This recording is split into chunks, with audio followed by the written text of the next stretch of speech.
that I got 2 creamers for his coffee. I know he likes sugar, not sweet and low. His shoes aren't done as well as they used to be.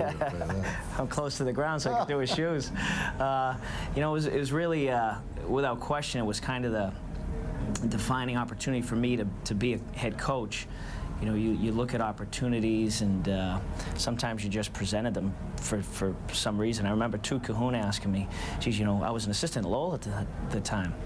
How would you like to, you know, and there's some things going on here at Lowell. He's like, would you be interested in coming to BU to be an assistant?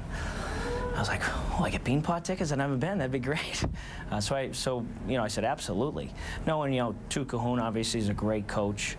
Having a chance to work with Jack, I thought it would be a great opportunity just to see the culture of that program. That program has been consistent for 31 years or whatever, for a long time, and it's not by accident. So it was a situation where I just kind of was a sponge and took advantage of you know, every meeting Jack ran, just took a lot of notes and that type of thing, and watched. And I think you're inspired by great players too, and we had an awful lot of great players there, and you're put in great situations. Beanpot, Hockey East Championships, NCAA Championships, and it gives you a chance to just kind of be in that moment and kind of grow from that. Jack, you mentioned Toot. Obviously, he's coaching out at UMass Lowell here. Are these guys you figured you would be coaching against someday? Oh, absolutely. In fact, I'd already been doing it against Toot before, and I really thought that all these guys would, you know, have a chance to. That's what the object is, you know, as assistant coaches, like to see if they can move on and get to be a head job someplace. And it's more fun coaching against guys you work with than it is against strangers, obviously. And we have a lot more in common as well. That stretch you were together, great success. You could pick any slice of BU, I guess, and find great success. But at that time, annual trips to the NCAAs, I think 5 Frozen Four appearances.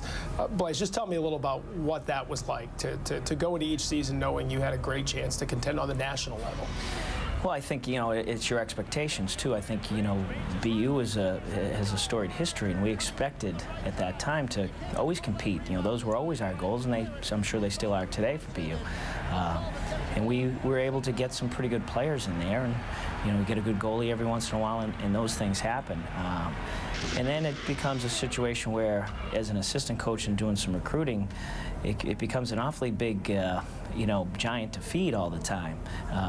And with success brings greater success. And in the recruiting battles, you know, I think Jack, as a head coach, when you're an assistant, you need to bring in, you know, players, and you need the head coach to close the deal.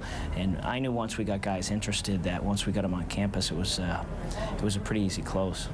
Real quickly, Jack, from the head coaching point of view, how confident were you that the recruiting was going to get you? I used to threaten to fire Blaise every year, and he'd say to me, oh, yeah, I know you hate to go to the Final Four, don't you?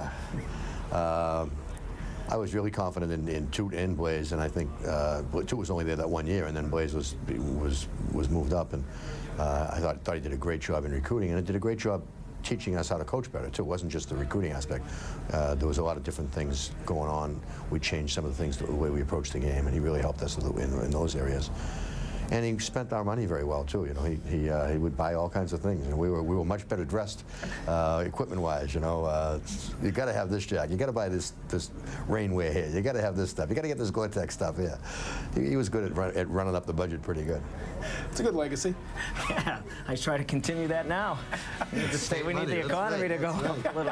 Guys, thanks very much.